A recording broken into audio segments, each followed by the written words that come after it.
Ironically enough, turns out this monster's name was Jason. No. Halloween got entirely too real that year. Holy That is terrifying. shit.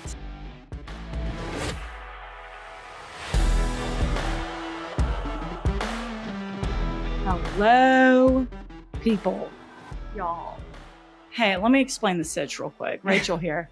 We are, if you see us on YouTube right now, we don't even know if we're going to post it as a video or just audio. I'm still in Greenville without power. TTPs, y'all know this because we recorded our bonus yesterday. We're recording in person together. First time, well, now second time ever because we did the bonus. And we are sharing a microphone because I still don't have power or water or any of that from the terrible storm. So, this is just what it is for now. And thank y'all so much for everyone who checked on us. And thanks for your patience on us taking a minute to get back to y'all. We have a ton of unread Instagram DMs, all of that. So thank you. We have seen them. We love y'all. You are the best. And yeah, just a little shout that's what's happening right now, especially if you see us. And if I'm talking, I'm reacting to Rebecca's story this time, I might sound farther away because we are literally sharing a mic. Right. And if you're new here, it's not usually like this. We usually have our own mics. We have this shit down. Not today. But not today. And daycare's closed still without power here in Greenville. Oh, yeah. So all of our kids are here. So we have iPads in front of their faces. Oh my God. And that's it. It's very scary. That's story number one. That's the spooky story number one because it is. Oh yeah. Okay. So today we wanted to kick off. Well, this was supposed to be October 3rd's episode, which Helene fucked up. So today we are kicking off October with creepy Halloween stories. They are so good. We've had some write-ins from some listeners. We've scoured Reddit for a few weeks now, and God, y'all have been through some stuff. Wow. I mean, people are spooky. And just we may, because Halloween, actual October 31st falls on Thursday, which is our episode day. Keep sending them in because we may do another one for that day. Yeah. If y'all love this one, then we'll do it for actual Halloween too, because there's a lot of shit out there, man. Yeah. So just email us, peoplearetheworstpod@gmail.com. Just reach out somehow. You'll get in touch. All of our social medias have everything, how to reach us. So, and the website, whatever. Just let us know. Let us know your spooky stories by Halloween because we may be doing this again. And they don't necessarily have to be on Halloween. Okay. You get it. Y'all get it. Yeah. Just spooky stories. Y'all get it. Story number 1. And I think I'm just going to leave everyone anonymous. No one said they were jonesing to be called out. So I'm just going to keep everyone anonymous. And I'm looking at a focal point above the computer so I don't read it, unless y'all want us to read it simultaneously. No. Which I almost did on the bonus episode. It was hilarious. No, you have coffee breath. Oh, I bet. Now getting into it. This encounter happened to me a while ago. I couldn't share it for a long time, but for some background, I live in the country in Ohio. Down a long drive, fields on both sides, and woods in the back. I'm about a mile away from town, so if I need police, I have to call the sheriff. I live with my husband and Boxer. Oh. Yeah. The night this happened, my husband was getting some overtime at his factory job. It was a Saturday and he was working his 3rd shift, so I spent the evening at my parents' house and didn't get home until around midnight. I stopped in town at a 24-hour gas station to get snacks and a beef jerky for my dog, Eliza, I think is how you say it. Alyzae. But I did a little YouTube pronunciation to see what that is. And they're like, Eliza. And I was like, oh, yeah, maybe it's just an interesting way. I don't know. Interesting. As I exit the gas station, I get this strong feeling that someone was outside with me. So I'm looking around, and over to my left, about 20 feet away, is a girl in a really cute little dress while wearing a horse mask. No. A horse head.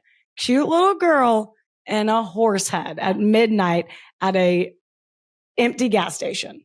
How do you know she was cute if she had a big old horse head? Sorry, I meant cute little dress. Oh my God.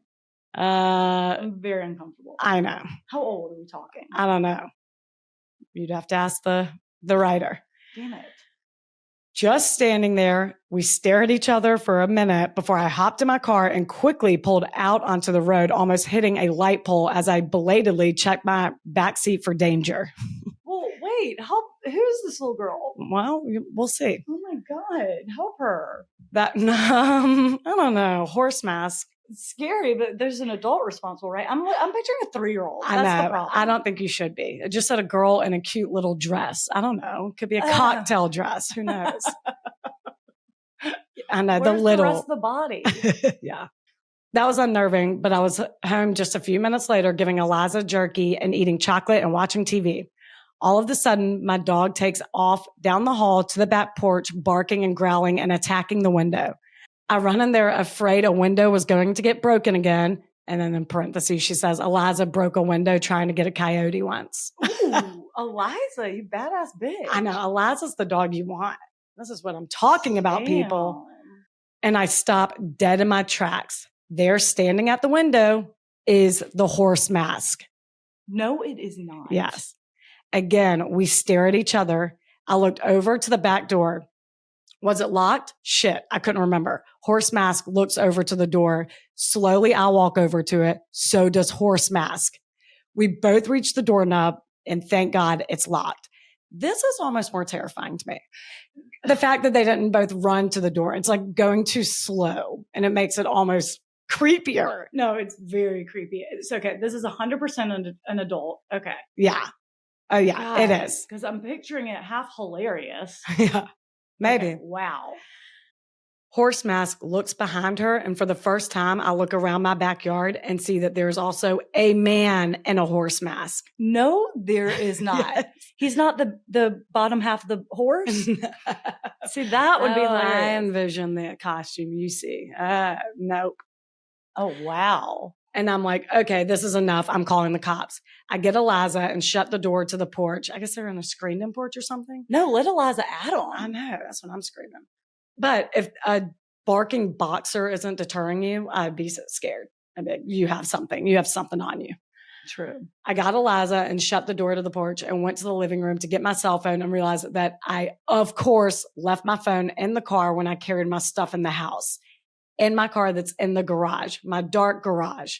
Basically lacking any choice, I opened the door to the garage and I tried to open my car door, but guess what? I forgot my keys. I crept back into the house, no sign of Eliza, no horse mask in the backyard that I could see from the kitchen window. So I grabbed my keys and got the phone. I called the sheriff and told them what was happening, and I was followed home and that I was home alone. They asked if they were still outside.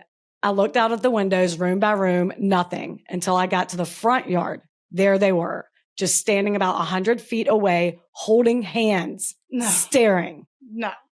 I was honestly crying at this point to the dispatcher, who assured me someone would be there soon. As I stood there clearly on the phone, the girl in the horse mask waved.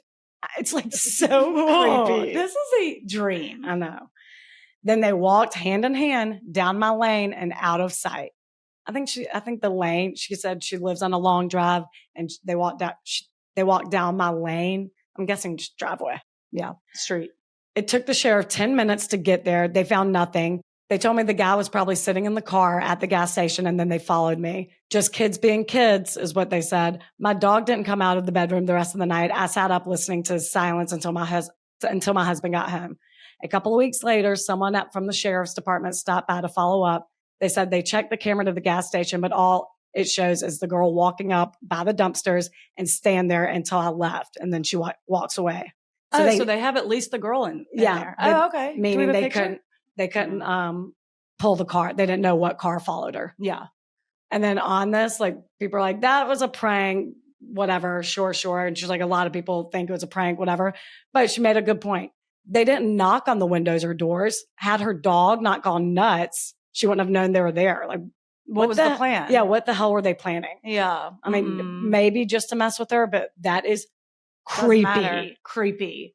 And they never got to the punchline. So right. They never said, I got you. So, I mean, I don't think so. Right. And that was the only one of my stories that actually didn't happen on Halloween. So you can't even be like, oh, it's Halloween. Of course she was in a horse mask. Oh my God. Yeah, it's not Halloween. Yeah. No. But it involved a But mask, so I went with it. It counts. Holy shit. That is the spookiest. Mm-hmm. Wasn't there a radio rental with the horse mask? I was thinking that. I was The like, German I Shepherd. can picture this. Like now that started sounding familiar. And I've not, like, you did this. I didn't read that. I was wondering if I came across on Reddit at some point. That sounded familiar. A horse mask. Was there one? Y'all know. But I don't know if it was a horse mask. I just remember that story because it was very much me. It was like, I'm a girl in my 30s. My husband's always traveling for work. I'm like, oh, me too. I live in a mid-century modern. I was like, oh, me too. With big giant windows. I was like, oh, me too. Okay, well, don't tell everything. Well, I know, but then, I don't live there anymore. And then it was like, and then I saw a guy in a horse mask and I have a black German Shepherd. And I was like, this girl is me. Yeah. So I don't know. But I don't remember if it was the actual horse mask. Okay. Or maybe that's a thing. Is that a thing like the creepy clowns in like, what was that? 2016? Yes. Is there a horse mask thing? Ugh. Story number 2. This one I can read. Yeah, for real. Because I found it. Okay. And I was like, wait, I want that one. But here we are. All right. She starts with, well, actually, I don't even know. Boy or girl. Don't know. I always envision, I don't know why. I always envision it's a woman writing this. Rachel always envisions a man. It's I weird. don't know. Okay. This is 100% true, even though most people I tell this to in real life do not believe me. When I was really little, my parents would let me stay up late on the weekends and watch TV until I fell asleep. I really loved these times and I would stay up later than anyone else just because I could. Well, one night I was almost asleep on the couch when I heard a noise on our front porch. Oh, wait, I don't know if this one's Halloween either. Anyway.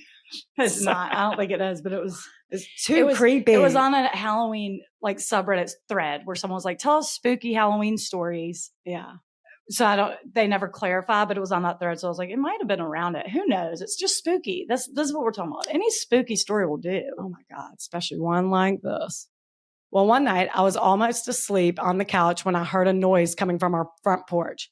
It was the sound of our old fashioned porch swing moving back and forth. I was a little scared, so I crept toward the bay window of my living room and peeked out towards the porch. Sitting on my front porch swing was an older woman, probably in her 50s, wearing nothing but a nightgown, covered in blood, and holding a huge kitchen knife.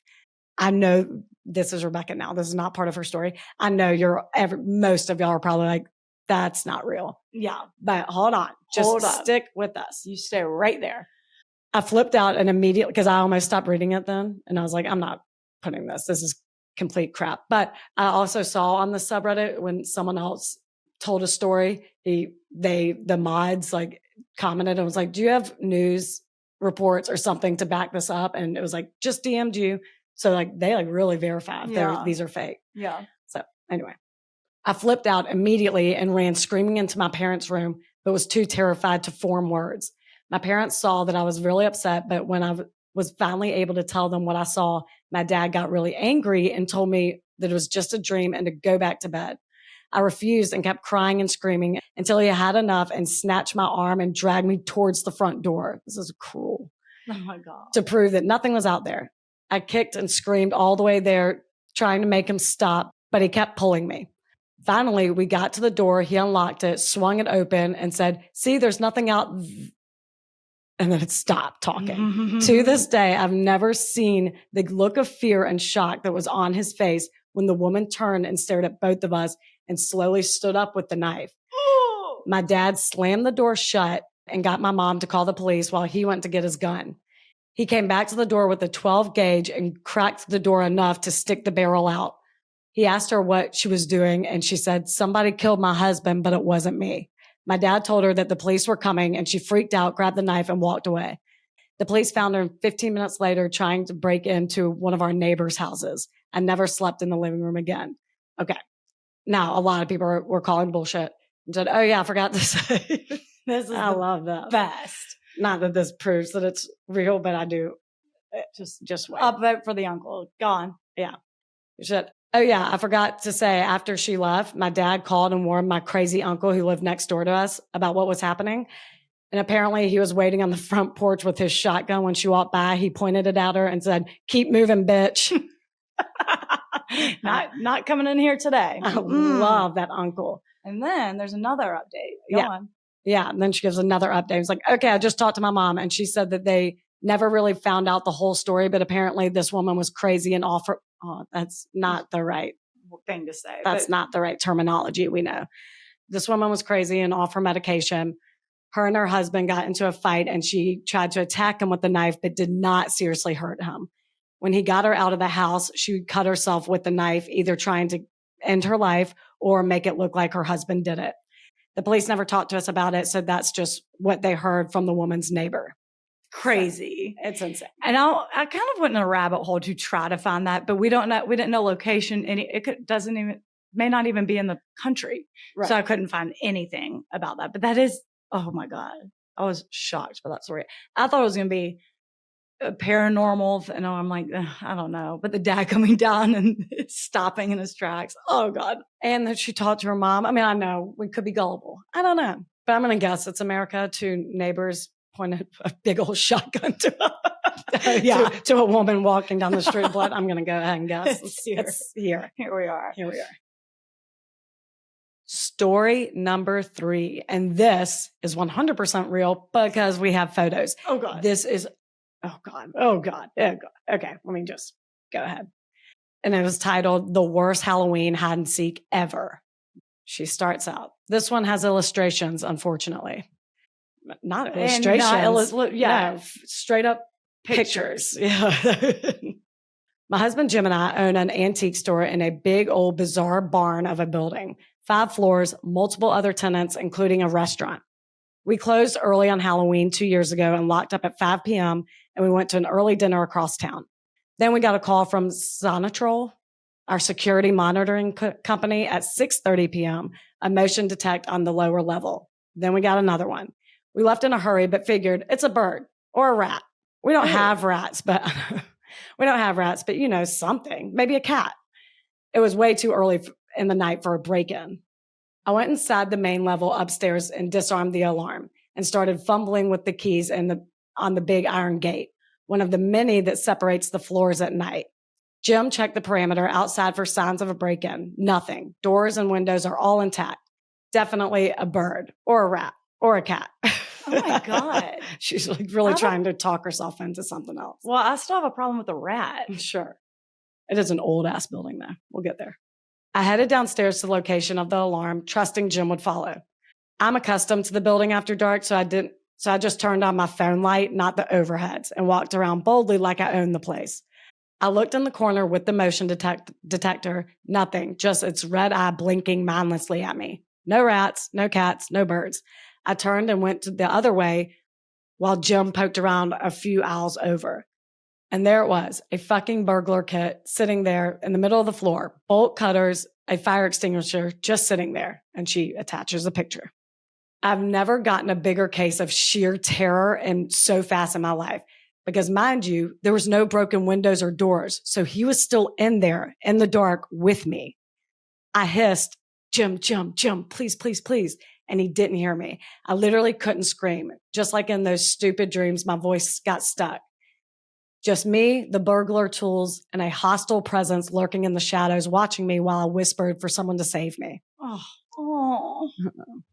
Maybe 10 seconds later, Jim walked up wondering what was taking me so long, and I froze, pointing at the burglar kit.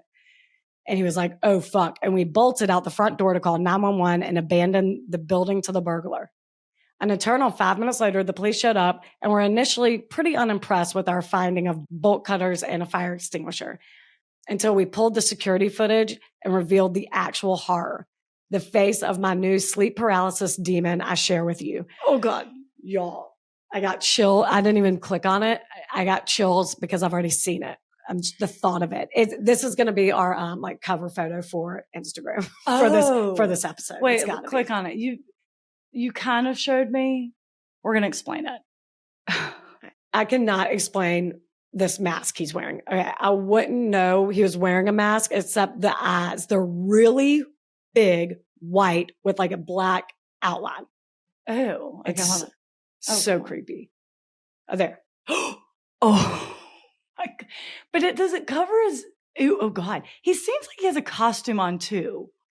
Yeah, it doesn't. It seems like he's in a latex suit or something. in a latex mask or something. Something over his head, Yeah. like his hair, Well, even. Oh God, the eyes are so creepy. Mhm. But she knows what it is. Yeah. Rebecca gave me like a brief rundown like days ago. I'll go into what he found in the mask in this a little bit, but like I don't understand it. Anyway, back to my story. So this guy is built like a lean, mean brick shit house. Now, they watched the full security footage with the police, and this is what this guy did. He crouched on a landing behind a bookcase when we closed and watched me and my staff lock up. Then, as calm as he could, he walked out and went to the men's restroom downstairs. That area isn't set for motion detection for a variety of reasons. Duh. Yeah, no. Makes sense. Yeah. He spent a while in there moving around with the door open.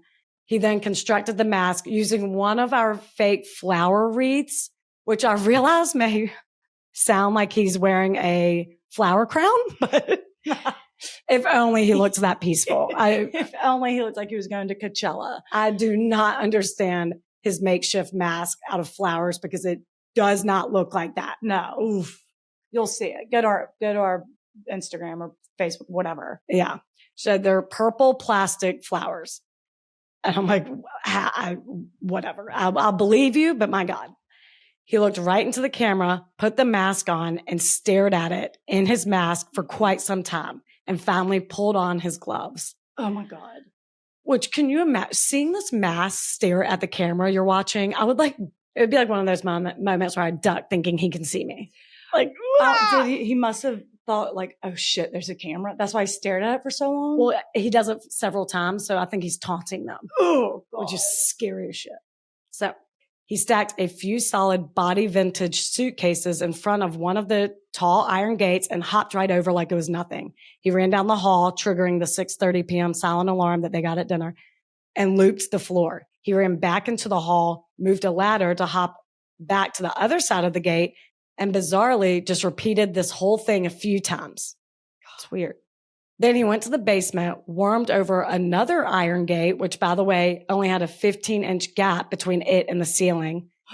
Then he went back down the hall again, stared into the camera more, and he did this on repeat. And he was moving fast, up and over, back and forth, upstairs, downstairs, almost parkour style.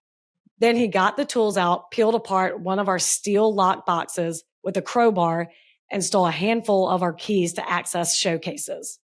And then there's another picture. At this point, he heard me fumbling with the gate and keys upstairs. He ditched the stolen keys and tools and hid, watching me while he waited in the dark. That's when we exited to call 911 and he ran back to the basement. So they're practically watching this guy like in real time. They're almost all caught up. So that's how she knows, like, when I found the burglar kit, he's still in there with me. That's not an assumption.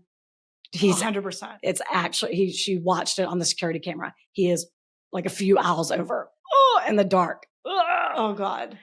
Oh. In the basement, there is an access to a dirt tunnel that circles the perimeter of the building. He broke the door open and entered. Spiders are the size of dinner plates down there. Ugh. Gross. He had no light. It's muddy and it's dank. Not the good kind of dank. Maybe dark. Maybe it's maybe that's a typo. Dank is a good thing. Wow. We love a dank situation. I think it's typo. You're right. It's probably dark, guys. It's in a word, petrifying. And this kind of confused me, but she later gives more details about this tunnel. And this is what she said. So it's a feature of our particular building. It isn't under the building. It goes around the perimeter of the foundation. The whole building's about 35,000 square feet and 100 years old, which is what I assume makes it even creepier. It's kind of a weird feature, but it's for accessing the water main and the sprinkler system and whatnot. The foundation and tunnel situation is the way it is because it was built on a hill over a natural spring. So it's made to withstand being wet year round. So I think they and a separate restaurant, which she mentioned at the beginning, occupied the street level and the basement level. And the tunnel lines the perimeter of the basement level. Mm-hmm. And she includes a picture of what it looks like. And it seems like you could almost stand up in there. Like it's kind of like a dark, dingy, scary ass hallway. Got it? Got it. Back to the story.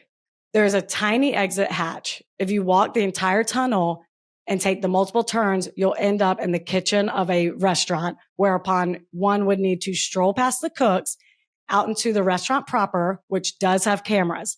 Then one could leave at their front door, plastered with mud, which does leave tracks, and I'm speaking from experience.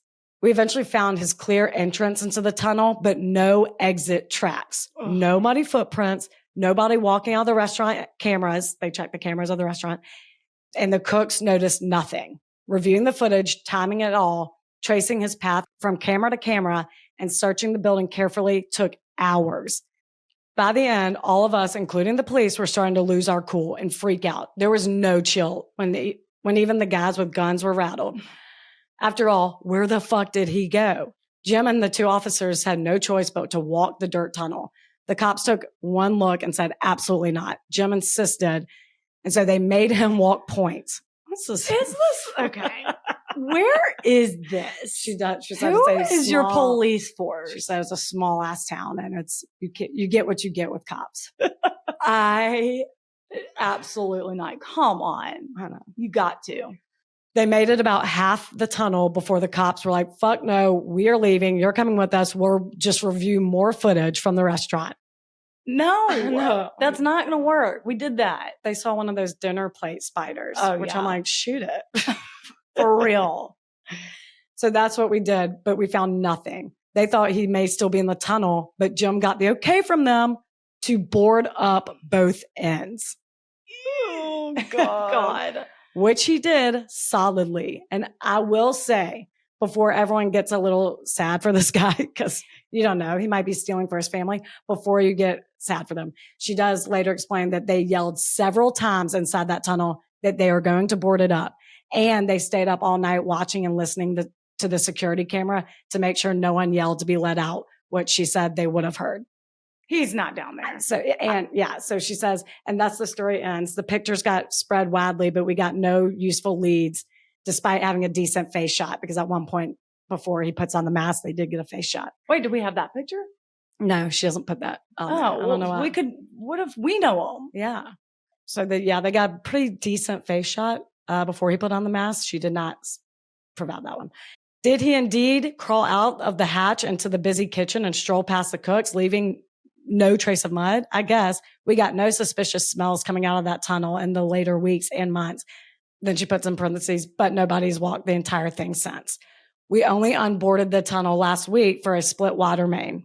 I was wondering that. I'm like, if that tunnel has a purpose for the sprinkler system, how do y'all board it up? Whatever. I have vowed I will use the skull in this year's Halloween display if he's dead down there. But she added an update and said, I left this part out of the story because it was stupid long already. That in the course of talking to our neighbor businesses, one owner nearby talked to him while shopping around our building around 4 p.m. He found him on the upper level hiding under a rug. What? Like the hell? No. And when the guy was like, this spot won't work. No, that's like a scary movie. Yeah. And the guy who was not hiding, who stumbled upon him, was like, what the hell are you doing? And the burglar said, shh, I'm trying to scare my wife for Halloween. He said, and the neighbor, being an odd being himself, was like, oh, okay, and thought nothing of it. Oh my God. I was like, and he just walked away. He didn't even care to be like, hey, there's a guy hiding under a rug. Yeah. If that's your answer, even if you're telling the truth, can we not? This isn't a playhouse. It's an antique shop. Right. Get up. It's hilarious. It's a really good excuse, though. Uh-huh. Story number 4 and final one. Oh my God. This is an Asheville surprise. It was around this time of year 3 years ago when my current boyfriend and I first met. A few weeks later, we went camping on Halloween weekend in the woods right next to the supposedly haunted Helen's Bridge near Tunnel Road in Asheville, North Carolina. Holla. Go Asheville. I know. I hope you're doing well, writer. Helen's Bridge, you want to give a little brief since you know it? Oh, yeah. I live in Asheville. Hey, what's up? It's off Tunnel Road, kind of near downtown, actually. It's a very, very old bridge. And the legend is, Helen, I think, was a baby or a kid, died in a fire, and her mom hung herself off the bridge. Oh. So if you go there, you can allegedly hear someone calling for Helen and then see the ghost of either Helen or the mom hanging, and then your phone or car battery. I've now heard Die? two different things die. I think Huh. the old legend is your car battery. If you drive under it, your car goes dead. Oddly enough, this is not a paranormal story. This is not about Helen or her mother. This is an actual creepy ass encounter. It's She a wishes creepy- that it was a ghost. It's a very woodsy, pretty area. You can Google it. It's an old ass bridge. It looks pretty. like a horror movie. It is pretty. All right. So Tunnel Road, Asheville, North Carolina. It was a beautiful spot there with so much overlook. And with the bridge being right there with all the stories we had been told about and its hauntings, true or not, it made it just scary enough for a little thrill. I wish I could say Helen's Bridge, as we had planned, was the scariest part about that weekend. Not even close. It was Halloween and we were planning to go to a show that night. T, my boyfriend, and I planned with each other that I was going to get ready at the campsite while he walked into town to get some drinks and something to eat before we left. If he didn't make it back before dark, it would be no longer than 30 minutes after that. I didn't have any problem with it. I had a lot of experience solo camping and was pretty woodsy. The most that would spook me would be a bear if one happened to wander up. We had chosen an area that was super secluded and more backcountry sort of camping, so it would be just the two of us the whole weekend. More romantic that way. Like usual, it didn't take me long to get ready and it was super peaceful up there. I knew it was going to be another 45 minutes or so before he got back, so I decided to read a book in the tent with the door open for some air.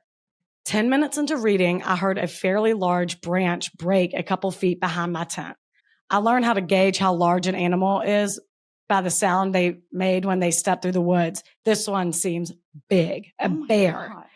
It wasn't quite pitch black out yet, so I got out of my tent, turned around to shout at it to run away, and there was a huge, probably 6'5", 6'6" man standing there. Holy shit. Completely taken aback and pretty nervous about the situation. Without thinking, I said hi. He said hello and walked closer. Looking back, I wish I wasn't so friendly, but it had been a habit. Ooh, Oh, no. bear man. Yep. Yeah, And this is the actual. thus the scenario. Yeah. And the answer's a bear, Uh-huh. especially after this. I thought he had just set up camp, probably somewhere nearby, and would just do a quick introduction and retreat. I was horribly mistaken. I don't know if he was saying things trying to get a rise out of me or scare me. I don't know what parts were true. I still don't.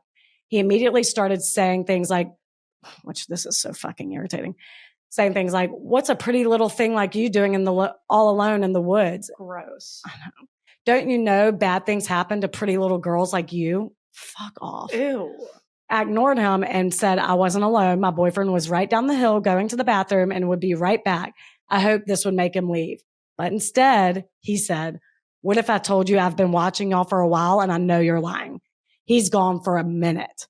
Oh my Can you God. imagine this? He said, what are you hiding out in the woods for? I'm hiding because I raped my girlfriend's sister. And she sits there and just What? stares at him. And he says, I can tell that bothers you. It bothers you a lot, doesn't it? She said, my heart sank completely. And with a complete loss for words, I'm fairly certain my stomach was going to fall out of my ass. I was shaking and was hoping he couldn't tell because it was getting darker. I wanted to appear annoyed and calm, just annoyed at his existence. I rolled my eyes, grabbed my water bottle to give my brain a few seconds to figure out how to tell him to fuck off. Maybe just that. Yep, let's go with that. When I look back up, I'm just going to tell him to fuck off. But when I looked up, he had somehow extremely quietly gotten significantly closer to me. God. Close enough to punch me in the face. Holy He shit. punched her, causing me to fall back. I was probably knocked out for only a second. When I opened my other eye, he punched me again and tried to get on top of me. Terrified, I rolled out of his grasp. I think she had a typo, but I think it's supposed to be grasp or Yeah. something, and kept rolling until I got up and started running. I had no lights, no shoes, and no phone, and it was a good mile or so before any neighborhood. I was screaming as he chased me, yelling, "You're dead when I catch you. You're so fucked when I catch you." Oh my God. I saw a car and hid under it. I didn't see him after that. I I was too scared to go anywhere near the campsite, especially at night. So I asked someone in a house I knocked on to use their phone to call the police and my boyfriend. Ironically enough, turns out this monster's name was Jason. No. Halloween got entirely too real that year. Holy That is terrifying. shit. I am so sorry, and I'm so glad you got away. Oh my God. That's crazy. I would love a last name. I just want to look it up. I know.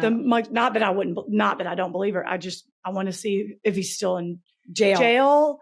Is he around Asheville currently? Do I know him? I'm sorry. I didn't say Jason. I meant Payne. Oh my That's her God. husband's name, guys. That's not him. So yeah, that's our original intro to the October spooky season. If y'all did like that kind of story, again, we've done it before, but if you do like it, we want to do another one on actual Halloween day, October 31st. So if you have any spooky stories, caveat being they have to be true, send them in. Crazy. These are like, I cannot believe batshit. I don't know what else to say. And then if you are watching on YouTube, I know y'all are probably confused. Rebecca had to walk away because her son woke up. I don't know what's happening, but so I'm going to go ahead and do the patrons for her. Holy shit. It's a lot because we did have to skip last week because of the hurricane. So again, thank y'all for your patience and thank y'all for sticking with us. Welcome, Hope, Tiffany, Sin, Bailey, Lexi, Emily, Brittany, Lisa, Jess, Kelly, Rebecca, Pamela, Trish, Tesha, Austin, Haley, Kat, Grace, Emily, Dina, and Steph.